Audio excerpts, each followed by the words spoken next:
Je suis le docteur Brigitte Letombe.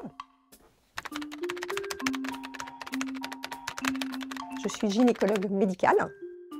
J'ai été présidente de la Fédération nationale des collèges gynécologie médicale, justement au moment où on a fait réapparaître la gynécologie médicale en France.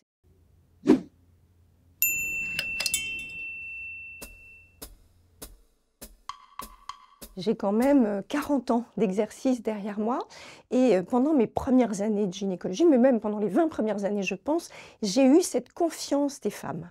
J'ai eu vraiment l'impression qu'elles venaient me voir et que je pouvais améliorer leur qualité de vie, c'était mon but. Aujourd'hui, je dirais que ça fait une dizaine d'années où j'ai vraiment l'impression que les femmes ne m'entendent plus, elles ne viennent même plus en consultation, parce qu'il y a une défiance vis-à-vis des médecins et notamment des gynécologues, parce que je pense que tout le monde a la notion de ce rapport ministériel des violences sexistes en gynécologie obstétrique qui a fait beaucoup de mal à la profession gynécologique. C'est ce qui m'a amené d'ailleurs à écrire un livre « Femmes, réveillez-vous ». Ce rapport ministériel sur les violences sexistes qui a fait beaucoup de mal. Je croyais que c'était le genre de rapport qui faisait beaucoup de bien aux femmes. Je pense que ça a fait beaucoup de mal parce que c'est extrémiste. Je ne nie pas qu'il y ait eu des gynécologues éventuellement qui se soient mal comportés avec les femmes. C'est possible, sans doute, incontestablement. Mais de là à parler par exemple de viol, quand on pose un spéculum puisqu'il y a pénétration au niveau vaginal, je pense que là c'est excessif. Et on a eu quand même un procès pour viol vis-à-vis d'un gynécologue obstétricien qui, à mon sens, n'avait aucune volonté sexuelle de viol. Il a fait des examens gynécologiques qui ont été mal perçus, mal vécus par les femmes. Et peut-être mal présentés ? Sans doute, incontestablement. Mais je ne pense pas qu'on puisse parler de viol quand il y a examen gynécologique, puisque le but de l'examen gynécologique, c'est le soin. C'est d'apporter un bien-être ou un bienfait. C'est pas malveillant. Un examen gynécologique peut être désagréable, peut être mal vécu, mais au départ, il n'y a pas de malveillance. D'abord méfiance, voire défiance, voire davantage aujourd'hui. Qu'est-ce qui s'est passé? Je pense que c'est le comportement de certains médecins qui n'explicitent pas ce qu'ils vont faire et pourquoi ils vont le faire. Donc, quelque part, il y a quelque chose toujours de positif à une crise. La crise de la pilule, par exemple, on va peut-être en parler, il y a eu du positif au décours de cette crise de la pilule. Cette crise vis-à-vis de l'examen gynécologique a permis de faire entendre que l'examen gynécologique, même si un gynécologue, quand il voit rentrer une femme dans son bureau, se dit « bon, elle vient pour un examen gynécologique », eh bien non. Une femme peut venir pour un entretien, peut venir pour éventuellement discuter de certaines choses, pas obligatoirement nécessiter un examen gynécologique. Ce n'est pas toujours nécessaire. Et en tout cas, quand on le fait, il est très important d'expliciter pourquoi on le fait et comment on va le faire. Cette crise de la pilule, c'est de dire, finalement, ça fait des années qu'on oblige les femmes à avoir un traitement pour la contraception et... On n'oblige pas, jamais. Dans la société, en tout cas, c'était un progrès, en tout cas au minimum, et une révolution pour la liberté d'avoir des relations sexuelles pour le plaisir et pas forcément pour la procréation. C'était un emblème de la libération des femmes. Et voilà qu'aujourd'hui, des voix de plus en plus fortes disent c'est dangereux. Et ça a essaimé dans la société pour dire est-ce que la pilule, ça ne va pas nous donner le cancer? C'est-à-dire qu'aujourd'hui, vraiment, il n'y a plus de confiance du tout, même si on a de la science. La contraception, ça fait plus de 50 ans qu'on l'a prescrit. S'il y a bien un traitement qui a été étudié, c'est bien la contraception hormonale. Donc on sait. Et quand vous dites, par exemple, que ça augmente le risque de cancer, c'est faux. C'est faux. Puisque ça diminue de 50% le risque de cancer de l'ovaire, le cancer de l'endomètre, et de 30% le risque de cancer du côlon. Personne ne sait ça. Et pour le cancer du sein? Pour le cancer du sein, pendant qu'on prend la contraception, on a une petite augmentation de 20% sur le temps de prise. Mais comme c'est des tranches de vie où les femmes ont très peu de cancer du sein, ça fait très peu d'augmentation. Et de toute façon, il n'y a pas d'initiation du fait de la prise d'une pilule puisque ça disparaît dans les 5 ans qui suivent. Donc c'est bien le fait que l'on surveille davantage certainement ces femmes. Mais il y avait aussi des risques cardiovasculaires. Alors les risques cardiovasculaires, la crise de la pilule, c'est le risque thrombotique. En fait, les contraceptions œstroprogestatives par voie orale, donc les pilules classiques, augmente très légèrement le risque thrombotique. C'est-à-dire de thrombose, de phlébite. Oui. De phlébite. Et en fait, cette crise a débuté avec la publication d'une grosse étude qui a montré que certaines pilules, les pilules les plus récentes, avaient une petite augmentation de ce risque par rapport aux anciennes pilules. On parle de pilules de 3e, 4e génération, les plus récentes, qui étaient moins dosées en œstrogène, puisque c'est l'œstrogène qui est responsable du risque. Et au tout début des pilules, on utilisait de l'éthylésradiol, un œstrogène de synthèse, et on s'est très vite rendu compte qu'en fonction du dosage de cet œstrogène, on augmentait les risques. Donc très vite, on a voulu diminuer les dosages. Mais il fallait que ce soit suffisamment contraceptif. Et donc certains progestatifs sont sortis sur le marché dans les années 80-90, qui étaient les progestatifs de 3e puis 4e génération, qui étaient plus antigonadotropes, qui bloquaient bien l'ovulation, mais qui avaient en plus l'effet de ne pas augmenter l'effet androgénique, c'est-à-dire la pilosité, l'acné. Donc en fait, ces pilules de 3e et 4e génération avaient la faveur des gynécologues qui pensaient vraiment apporter un plus, aussi contraceptif, voire mieux, et avec un risque moindre, et surtout une amélioration des problèmes de peau, par exemple, puisque la pilule résout pas mal de problèmes au niveau de l'acné, par exemple. Et puis on s'est rendu compte que ces pilules-là avaient un risque thrombotique légèrement supérieur aux anciennes pilules. Il y a eu 3 cas médiatisés. Il y a eu malheureusement le décès d'une jeune fille qui est allée en centre de planification pour avoir une contraception œstroprogestative. Elle ne connaissait pas son histoire familiale. Dans son histoire familiale, il y avait une thrombophilie, c'est-à-dire un risque génétique de thrombose. Quand elle a pris cette pilule, comme le risque thrombotique arrive très vite au début de la pilule, elle a fait malheureusement une embolie pulmonaire, elle en est décédée.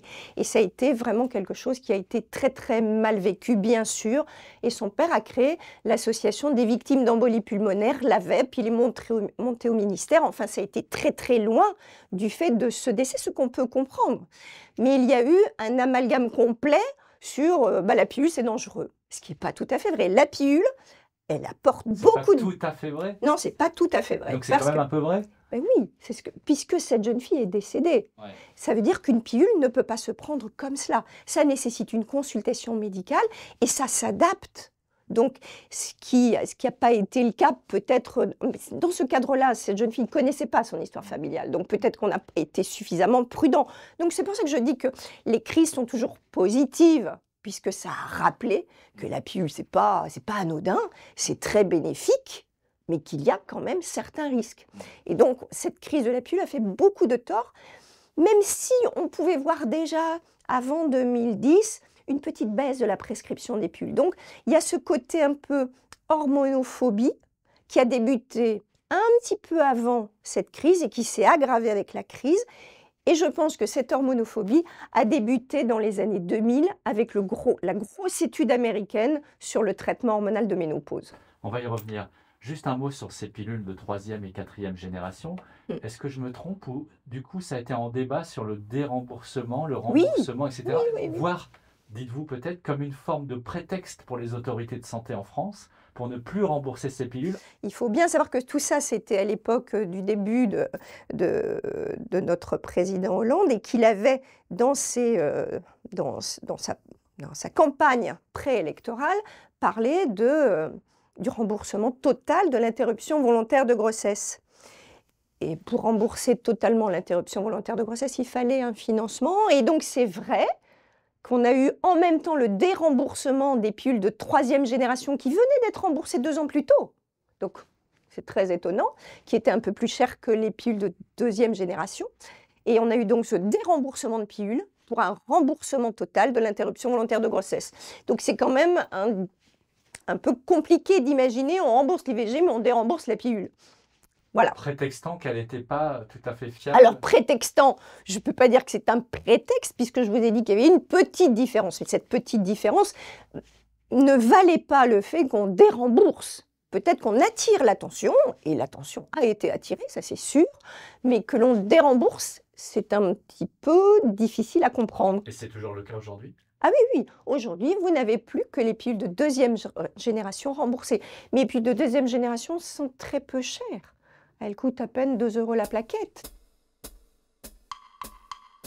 venons-en à cette question de la ménopause. Il y avait une forme de consensus dans le progrès perçu par les traitements hormonaux au moment Tout de à la fait. ménopause, en se disant le confort de vie, Bien sûr. toutes les questions liées à la ménopause sur l'inconfort, que ça des bouffées de chaleur, etc., bien connues de toutes les femmes, etc. Et en plus, des bénéfices pour la santé, c'est-à-dire, on parlait incontestablement, le risque cardiovasculaire, le risque osseux, etc., les os, tout ça. Il y avait une sorte de consensus. Oui. Et puis voilà, patatras, là aussi, on vous accuse, vous, médecins, évidemment, de médicaliser. Oui, de médicaliser parce que vous êtes une étape physiologique. Des grands laboratoires. C'est encore un discours. Est-ce que vous avez constaté, y compris dans la ménopause, un changement dans la perception des femmes par rapport à ces traitements hormonaux de la ménopause? C'est plus que constaté. Je déplore ce qui se passe. Il faut bien savoir que dans les années 60-70, on a eu l'impression qu'avec le traitement hormonal de la ménopause, on gérerait tout, qu'il n'y aurait donc plus de soucis de ménopause. Très vite, on s'est rendu compte quand même que ces traitements pouvaient être responsables d'accidents cardiovasculaires, par exemple. Jusqu'aux années 2000, avant une grosse étude américaine qui s'appelle la WHI, qui a été publiée en 2002, qui était la première étude randomisée à grande échelle américaine. On prescrivait en France le traitement hormonal à 30% des femmes. 30% des femmes, c'est à peu près ce qu'il faudrait faire, puisqu'on sait que 25% des femmes auront vraiment une qualité de vie particulièrement obérée en ce début de ménopause, et ça peut durer quelques années. Et puis on sait aussi que 40% des femmes vont faire une ostéoporose fracturaire, et que le premier traitement qui va prévenir cette ostéoporose fracturaire, c'est le traitement hormonal. C'est-à-dire une fragilisation des os. C'est ça, l'ostéoporose, c'est une fragilisation des os qui arrive avec l'âge, mais les oestrogènes étant très importants pour la qualité osseuse, l'arrêt de sécrétion des oestrogènes, ça mène à une baisse vraiment importante de la trame osseuse, et donc un risque osseux qui est très vite aggravé. Donc on savait tout ça. Et c'est pour ça qu'on traitait à peu près 30% des femmes.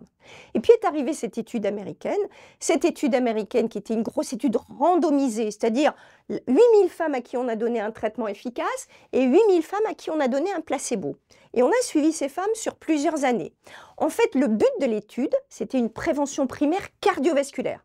Parce que ce qui tue les femmes, pas le cancer du sein, comme beaucoup de femmes pensent, c'est le risque cardiovasculaire. Aux États-Unis, la mortalité des femmes, c'est 45% les pathologies cardiovasculaires. Donc les Américains se sont dit, les oestrogènes, c'est bon pour les femmes, puisqu'on sait qu'avant la ménopause, il y a moins d'infarctus chez les femmes et qu'il y a un croisement des courbes après la ménopause par rapport aux hommes, c'est-à-dire qu'il y a plus d'infarctus, qu'on sait que les oestrogènes, c'est bon pour l'endothélium artériel, on sait que ça diminue le risque de diabète, on sait que ça diminue l'hypertension et l'hypercholestérolémie. Tout ça sont des facteurs de risque cardiovasculaire. Les oestrogènes, c'est bon pour les artères. Donc, ils se sont dit, si on veut diminuer les pathologies cardiovasculaires, on va donner des oestrogènes aux femmes après la ménopause.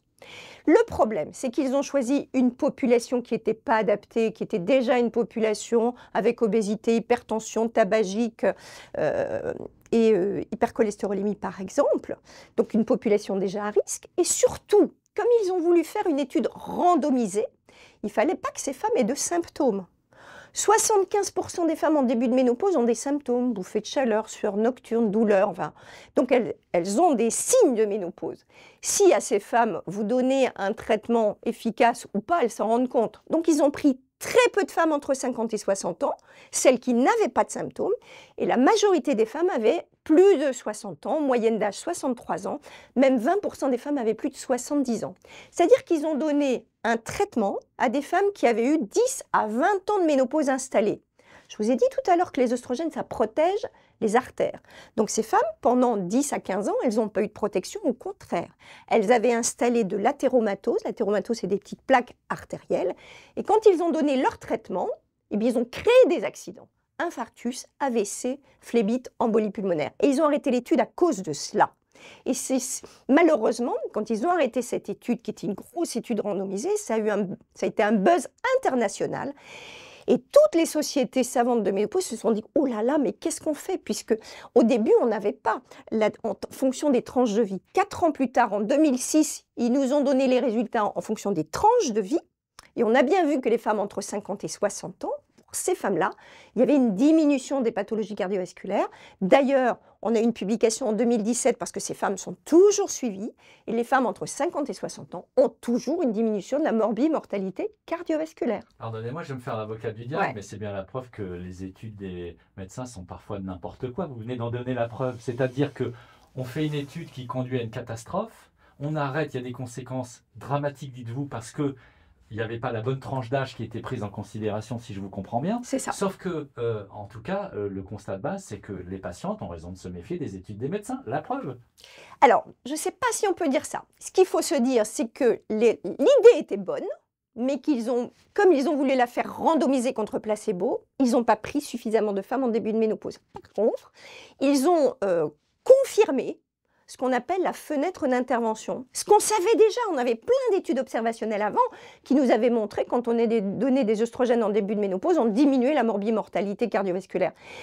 Là, on a pu prouver, malheureusement, c'est après qu'on peut le dire, que bien sûr, il faut traiter les femmes, il faut les traiter, mais en début de ménopause.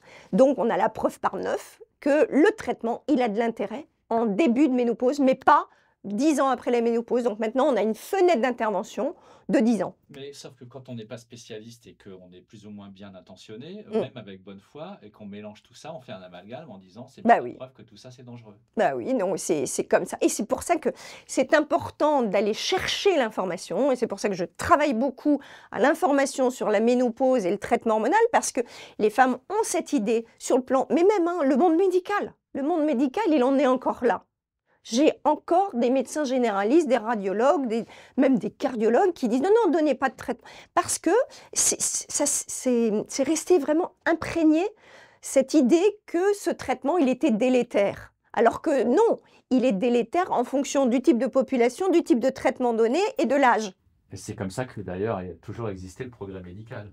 Oui. Avec des erreurs, avec des oui, mais c'est vrai que malheureusement, cette étude WHI a fait beaucoup de tort. Alors, on est revenu sur tout ça depuis ce que je vous ai dit là, en 2017, on suit toujours ces femmes et toutes les sociétés savantes internationales ont bougé. Les Américains, les Australiens, les Anglais, tout le monde a bougé. Même nous avons fait des recommandations pour la pratique clinique en 2021 en France pour rappeler que le traitement hormonal était une bonne chose, mais qu'il fallait le donner dans certaines conditions, avec la fenêtre d'intervention, avec tel type de traitement, enfin bref. Donc tout ça, on le fait, mais malheureusement, cet impact négatif, il persiste.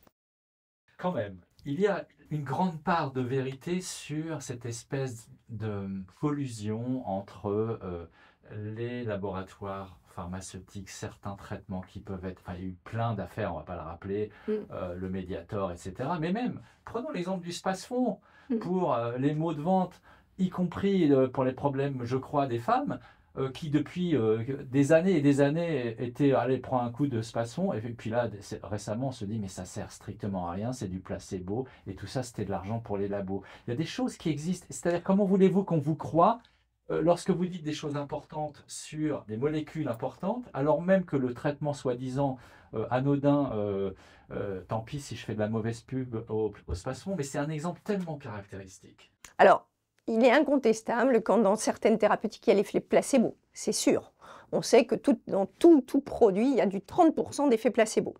Maintenant, on ne peut pas nier que même le Spasfon, il a quand même une certaine efficacité au-dessus du placebo. Oui, et en plus, comme il y a, je ne voudrais pas manier trop de lieux communs, mais quand même, comme il y a une remise en question de l'autorité en tant que telle, en général, et des blouses blanches, etc. Finalement, la blogueuse de Chalon-sur-Saône ou de Limoges a plus de poids. Lorsqu'elle dit le contraire et qu'elle a je ne sais combien de milliers de followers, ben, elle est plus écoutée que vous. On est complètement d'accord. Voilà. Complètement d'accord. Donc j'ai écrit un livre et je pense que j'aurais pas dû faire de livre. J'aurais dû devenir influenceuse. Il y a cette idée que si on prend la contraception, c'est pour que l'homme puisse imposer une sexualité, enfin, alors que ce n'était pas du tout le but. Le but, c'était la libération des femmes, qu'elles puissent avoir une sexualité sans risque éventuel de grossesse. Donc ça, c'est sûr qu'il y a eu ce mouvement-là. Parce que je pense que la contraception, c'est une charge, évidemment, il faut prendre un comprimé, ça c'est sûr. Voilà, c'est tout ce qu'il y a. Mais sinon, ça permet, j'en ai déjà parlé, les bénéfices additionnels, c'est-à-dire la gestion de son calendrier menstruel, voire éventuellement ne plus avoir de menstruation. puisque les menstruations, a priori, n'ont d'intérêt que dans un cycle physiologique, et le cycle physiologique, a priori, n'a d'intérêt que si on désire une grossesse. Donc si on est dans je ne désire pas de grossesse, quel est l'intérêt d'avoir des menstruations qui peuvent être gênantes, qui peuvent être responsables d'anémie par exemple? Pourquoi avoir un éventuel syndrome prémenstruel? Pourquoi vivre tout cela quand on peut avoir quelque chose qui l'empêche et qui en plus a des bénéfices additionnels dont je vous ai déjà parlé? Donc pour moi, la contraception hormonale, c'est un plus pour les femmes. C'est une thérapeutique utile pour la santé et la qualité de vie des femmes. Mais c'est devenu le contraire, c'est devenu oui, en quelque sorte aujourd'hui, mais le symbole de, on va dire, n'exagérons rien, mais de l'esclavagisme des femmes à ça. Alors que je ne suis pas d'accord avec ça, l'esclavagisme des femmes, c'est ce qu'on essaie de faire passer aujourd'hui dans les réseaux sociaux en disant la nature est bonne, la physiologie est bonne. Je ne suis pas d'accord. Aujourd'hui, par exemple, on parle du congé menstruel. Je trouve ça complètement choquant qu'on puisse envisager un congé menstruel. Vous êtes contre? Tout à fait. Et pourtant, je suis une féministe. Je vous explique pourquoi. Oui. Je vous explique pourquoi. Le congé menstruel signifierait que tous les mois, une femme ne puisse pas avoir une activité sociale, professionnelle, normale du fait de menstruation. Je vous ai expliqué qu'a priori, les menstruations, alors évidemment, pour les femmes qui sont dans un désir de grossesse et qui ont besoin d'un cycle physiologique, pourquoi pas? Mais ça, c'est un petit temps de vie. Quand on n'est pas dans ce projet-là, on a toutes les solutions possibles et imaginables pour éviter ces menstruations douloureuses. Et c'est une thérapeutique. Donc nous avons des thérapeutiques pour empêcher ces douleurs. Pourquoi on vivrait cela alors qu'il y a des solutions? Pourquoi ne pas venir chercher les solutions? Mais ce que je vous reproche, oui. Vous, médecins, oui. Et vous, laboratoire pharmaceutique, c'est de toute façon dire, quoi qu'il arrive, vous êtes dans quelque chose de coercitif parce qu'il y a le Big Pharma derrière, parce que les médecins vous prescrivent sans vous réfléchir, et que la nature nous oblige à, parfois, chez certaines femmes, à devoir nous reposer pendant cette période-là. Pourquoi pas le prendre en considération? Après tout, on prend en considération le congé parental. Non, mais imagine, on essaie d'obtenir une égalité homme-femme. Moi, je me bats pour l'égalité homme-femme. Je suis une vraie féministe, mais pas la féministe d'aujourd'hui, qui est une écoféministe, considérant que la physiologie, la nature, c'est parfait. C'est pas vrai, la nature est mauvaise, la nature est responsable de maladies, la nature est responsable de la mort. Donc non, on a des progrès. Un enfant au monde. Comment? Y compris le risque quand on met un enfant au monde. Bien sûr, bien sûr. On ne peut pas imaginer que sur le plan professionnel, on puisse obtenir une égalité homme-femme si tous les mois, il y a 48 heures de congé menstruel pour chaque femme qui sera embauchée. C'est pas possible. Moi, au contraire, j'ai essayé tout au long de ma vie de gynécologue de faire en sorte que ces spécificités féminines qui obèrent la trajectoire d'une femme sur le plan personnel, socio-professionnel, disparaissent pas complètement, sans doute. Mais en tout cas, il y a des moyens médicaux, scientifiques prouvés, non délétères. Non délétères. J'ai aucune raison d'aller proposer un traitement qui puisse être délétère. Les traitements que je propose, je me les suis imposés et je continue à m'imposer des traitements que je propose aux femmes. Donc je pense que vraiment, ce qu'il faut faire, c'est faire en sorte de rester femme. C'est-à-dire que le féminisme médical, c'est d'améliorer les conditions des femmes et pas simplement en tenir compte pour obliger la société à imposer les femmes telles qu'elles sont dans la nature, c'est ça que vous dites? Voilà, je crois que ce qu'il faut vraiment, c'est faire en sorte que les femmes puissent être à l'égalité de droits des hommes. Mais les spécificités sexuelles, anatomiques, physiologiques, hormonales, elles existent, elles existeront toujours, on ne peut pas nier cela. Mais il faut faire en sorte que ces spécificités du cycle menstruel, alors la grossesse évidemment c'est quelque chose qu'on ne peut pas nier et qui va bien sûr obérer éventuellement la trajectoire d'une femme pour un petit temps. Ça c'est incontestable. Mais en dehors de ça, la cyclicité menstruelle et la ménopause, avec tous les troubles de la ménopause, on peut les prendre en charge. On peut vraiment améliorer la qualité de vie des femmes de façon à ce qu'elles puissent être aussi performantes que l'homme. Je vais me faire, non pas l'avocat du diable, mais forcément un peu le porte-parole des reproches qui ont été faits à votre profession. Si on doit résumer, vous étiez, vous médecin en général, la blouse blanche dans une tour d'ivoire, celui ou celle qui sait par rapport au patient qui est allongé, qui n'a qu'à le droit de se taire et d'avoir aucune information. Et finalement, vous, médecin, vous avez un retour de bâton de la société en général qui disait « nous, patients, on a le droit à la parole ». Et c'est un peu ça qui s'est passé, un retour de balancier face à une toute-puissance. Je pense que ce côté-là est positif. Je pense qu'on est allé dans un excès. Alors j'espère qu'on va revenir sur quelque chose de plus apaisé. Je ne suis pas sûre qu'on y soit déjà. On a encore beaucoup de femmes qui sont en retrait vis-à-vis de l'examen gynécologique. Moi, j'ai quand même vécu une période où les femmes venaient annuellement faire un examen gynécologique. Aujourd'hui, les femmes jeunes, comme elles boudent la contraception médicalisée, en fait, elles ne viennent même plus en consultation gynécologique. Ah oui? Mais oui, oui. Elles pensent que ça n'est pas utile et on a un courant sociétal qui laisse à penser qu'une femme n'a aucune raison d'aller se mettre sur une table gynécologique, les pieds dans les étriers pour qu'on lui fasse un examen gynécologique. Alors, ce qui est terrible, c'est qu'aujourd'hui, on pense que les médecins sont à la botte de l'industrie pharmaceutique. Donc ça, c'est vraiment dramatique. Pour ce qui est du traitement hormonal de ménopause, par exemple, le traitement hormonal de ménopause, je vous ai dit, ça dure depuis 40 ans. En France, donc le gel, puisque nous, on a ce qu'on appelle le traitement à la française. Le traitement à la française, c'est très particulier. C'est exactement les mêmes hormones bioidentiques que ce que sécrétaient les ovaires quand ils fonctionnaient, de l'œstradiol, et on le donne par gel ou par patch pour ne pas augmenter le risque thrombotique. Là, on donne de l'œstradiol, donc c'est la même molécule naturelle que ce que sécrètent les ovaires, et on le donne par voie transdermique, et on donne de la progestérone. Donc vraiment la même molécule également. Et en fait, ces produits-là, ils existent depuis plus de 40 ans, ils coûtent rien, ils sont remboursés par la sécurité sociale, et je dois vous dire que je ne vois plus aucun visiteur médical depuis je ne sais pas combien d'années pour me faire la promotion du traitement hormonal de ménopause. Si nous, les gynécologues médicaux, nous informons les femmes et nous proposons le traitement hormonal, c'est pas parce qu'on a derrière l'industrie pharmaceutique qui nous fait un chèque ou qui nous envoie, je sais pas, qui nous envoie dans des congrès. C'est pas vrai. Donc, il faut bien savoir que si on le propose, c'est bien parce que nous sommes persuadés que. Et ça, je vais quand même vous informer, parce que les femmes ne savent pas ça, et je l'utilise assez régulièrement en consultation. Les gynécologues médicales de ma génération, c'est-à-dire les CES de gynécologie médicale, avant l'apparition du diplôme de gynécologie médicale qui est arrivé dans les années 2000, cette formation, elle s'est arrêtée en 86. Donc vous voyez, c'est quand même des femmes qui, quand j'ai été présidente de la Fédération des collèges dans les années 2010-2011, on était déjà toutes en période ménopausique, pour ainsi dire. Donc j'ai fait un courrier à 2000 gynécologues médicaux parce que je me suis dit, après tout, on est maintenant 8 ans après la WHI, c'est l'étude américaine. On était, voilà, en 2010-2011, on était à peu près 8 ans après. Je me suis dit, bon, qu'est-ce que font les gynécologues dans leur cabinet? Et qu'est-ce qu'ils font eux-mêmes? Donc j'ai posé la question, est-ce que vous continuez à prescrire?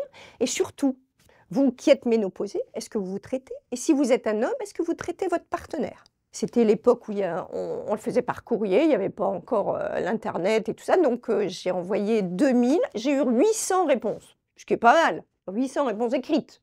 Sur 800 réponses écrites, le pourcentage de gynécologues qui se traitaient, puisqu'on était toutes en période ménopausique, c'était 80%.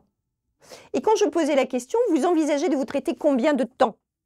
65% répondaient qu'ils se traiteraient plus de 10 ans. Donc, les gynécologues médicaux de ma génération se traitent à 80%. La population française aujourd'hui, les femmes françaises aujourd'hui ménopausées, sont traitées à 6%. 6%. Donc ça ne va pas du tout. Il y a un vrai problème, puisque je sais que 25% des femmes en début de ménopause ont besoin, je dis besoin, d'un traitement. Donc on est en dessous de ce qu'il faudrait faire. Mais vous êtes vraiment en train de lancer une alerte sur le fait, c'est une alerte. Femmes, oui. Vous faites n'importe quoi de ne pas vous traiter? Pas toutes, j'ai pas dit toutes.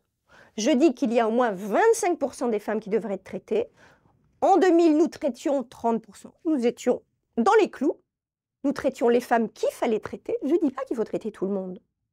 Il faut traiter les femmes qui ont une altération de la qualité de vie, et cette altération de la qualité de vie, ça peut durer longtemps. Moi, j'entends des femmes qui disent, je suis allée voir un médecin, il m'a dit, de toute façon, vous avez bouffé de chaleur. Bon, c'est pas grave, vous les supportez, puis ça va pas durer.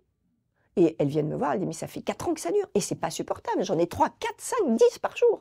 Donc ça veut dire que cette symptomatologie, et on sait par exemple, on a des études qui nous montrent que la moyenne de temps des bouffées de chaleur, c'est 7 ans et demi. 7 ans et demi de vie. Donc il faut se traiter, il faut trouver une solution. Vous disiez que c'était 25-30% dans les années 2000 et aujourd'hui 6%. 6%. En France, c'est 6%. Mais c'est-à-dire que ça a complètement... C'est complètement disparu, pour ainsi dire. Ouais. Sur pression, on va dire, de alors, je sais pas si c'est pression. Je vous disais que déjà, les femmes ne consultent plus. Alors, quand elles sont ménopausées, elles n'ont plus besoin de contraception. Elles se disent, j'ai plus besoin d'y aller. D'autant qu'on raconte que l'examen gynéco, c'est négatif. Donc, elles ne viennent plus. Donc, déjà, elles n'en parlent plus. En plus, la ménopause en France, toujours, c'est tabou. Dire j'ai des bouffées de chaleur, je suis ménopausée. On n'en parle pas. On n'en parle pas avec son entourage. On n'en parle pas même avec son médecin. On n'en parle pas. Parce que c'est normal. Il ne faut surtout pas dire qu'on est ménopausée. Parce que ménopausée, ça veut dire plus de 50 ans.